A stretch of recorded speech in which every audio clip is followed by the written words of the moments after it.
Everyone. आज के video में मैं आपको 3 ऐसी बुक्स बताने जा रही हूँ जो मैंने अपने टाइम में जब मैंने गेट एग्जाम के लिए प्रिपरेशन की थी और एफएसओ एग्जाम के लिए जब मैंने प्रिपेयर किया था उस टाइम मैंने पढ़ी थी और आपको भी जरूर पढ़नी चाहिए। So number 1 book is this food science book by Shakuntala मने। ये बुक आपको जरूर पढ़नी चाहिए। इस बुक में आपको जो बेसिक कॉन्सेप्ट हैं वो दिए गए हैं related to food technology, food chemistry, food processing, food preservation etcetera, even food safety also. तो जब आप ये बुक पढ़ लेंगे तो आपको जो बेसिक्स हैं वो क्लियर हो जाएंगे रिलेटेड टू फूड साइंस और आपको एक इंटरेस्ट भी डेवलप होगा इन दिस सब्जेक्ट। तो आपको ये बुक जरूर पढ़नी चाहिए। Number 2 is food microbiology book by W C. Frazier. तो जैसे कि हमको पता है कि फूड का जो सबसे इम्पोर्टेंट कैरेक्टरिस्टिक है वो है फूड स्पॉइलेज। तो इसके बारे में पढ़ना बहुत जरूरी है। इससे रिलेटेड जो क्वेश्चंस होते हैं वो हर एग्जाम में आपसे पूछे जाते हैं। तो इसके लिए कौन कौन से फैक्टर्स हैं जो रिस्पॉन्सिबल होते हैं जो कि फूड को स्पॉइल करते हैं, उनको पढ़ना है। उसके बाद उनको कैसे हम कंट्रोल कर सकते हैं वो हमें पढ़ना है। तो वो सब इस बुक में अच्छे से दिया गया है। फॉर एग्जाम्पल सबसे जो पेरिशेबल फूड माना जाता है वो हमारा होता है मिल्क, उसके बाद सी फूड आइटम्स, मीट। तो ये सबसे ज्यादा पेरिशेबल क्यों होते हैं? क्योंकि इनमें जो वाटर कंटेंट होता है वो बहुत ज्यादा होता है, जिसकी वजह से जो माइक्रोबियल ग्रोथ होती है वो होने की जो प्रोबेबिलिटी होती है वो बढ़ जाती है। तो इस वाटर एक्टिविटी को रिड्यूस करने के लिए हम डिहाइड्रेशन या फिर ड्राइंग जैसे प्रोसेस का यूज करते हैं।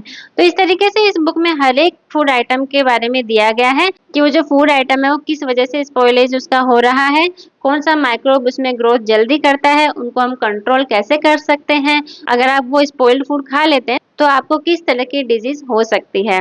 इस बुक में हर एक यूनिट के बाद आपको एमसीक्यू टाइप क्वेश्चंस भी दिए गए हैं प्रैक्टिस के लिए। तो एग्जाम पॉइंट ऑफ व्यू से ये बुक आपके लिए काफी इंपॉर्टेंट और काफी हेल्पफुल भी है।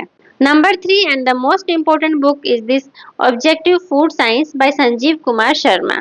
तो आप अपनी थ्योरी कंप्लीट करने के बाद आप फॉर एग्जांपल आपने फूड केमिस्ट्री का टॉपिक जो है कंप्लीट कर लिया है, तो आपको जो क्वेश्चंस प्रैक्टिस करने हैं वो आप इस बुक से करिए।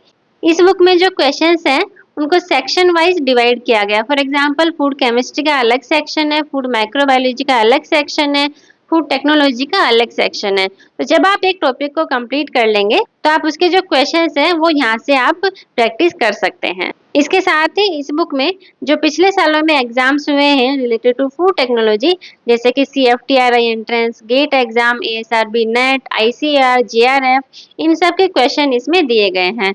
तो वो आप जब सॉल्व कर लेंगे तो आपको एक बेसिक आइडिया हो जाएगा कि किस तरीके से टॉपिक्स में से क्वेश्चंस बनते हैं और कौन कौन से टॉपिक ज्यादा इम्पोर्टेंट है। अगर आप वीडियो अभी तक देख रहे हैं तो आपके लिए बोनस टिप, अगर आप FSO की प्रिपरेशन कर रहे हैं, फूड सेफ्टी ऑफिसर की प्रिपरेशन कर रहे हैं, तो मैंने जो आपको 3 बुक्स बताई हैं इनमें से किसी भी बुक में FSS एक्ट रूल्स रेगुलेशन नहीं बताए गए हैं। तो इसके लिए आप FSSAI की वेबसाइट में से FSS एक्ट रूल्स रेगुलेशन को डाउनलोड करके वहां से पढ़ सकते हैं, या फिर FSSAI की वेबसाइट में ही एक फूड सेफ्टी ऑफिसर मैनुअल करके दिया गया है, वहां से आप FSS एक्ट रूल्स रेगुलेशन, उसके अलावा जो इंटरनेशनल बॉडी जैसे कि कोडेक्स उनके बारे में और जो अदर इम्पोर्टेंट बॉडीज हैं जैसे कि अपेडा, एम्पेडा, एगमार्क, BIS, उन सब के बारे में उस स्टडी मटेरियल में दिया गया है। तो आप वहां से पढ़ सकते हैं। तो ये था आज का video. I hope this video was helpful to you. अगर आपको वीडियो पसंद आया हो, हेल्पफुल लगा हो तो वीडियो को लाइक करें और मुझे कमेंट करके जरूर बताएं। बाकी चैनल को तो सब्सक्राइब करना ही है। मिलते हैं अगले वीडियो में, तब तक के लिए बाय, टेक केयर।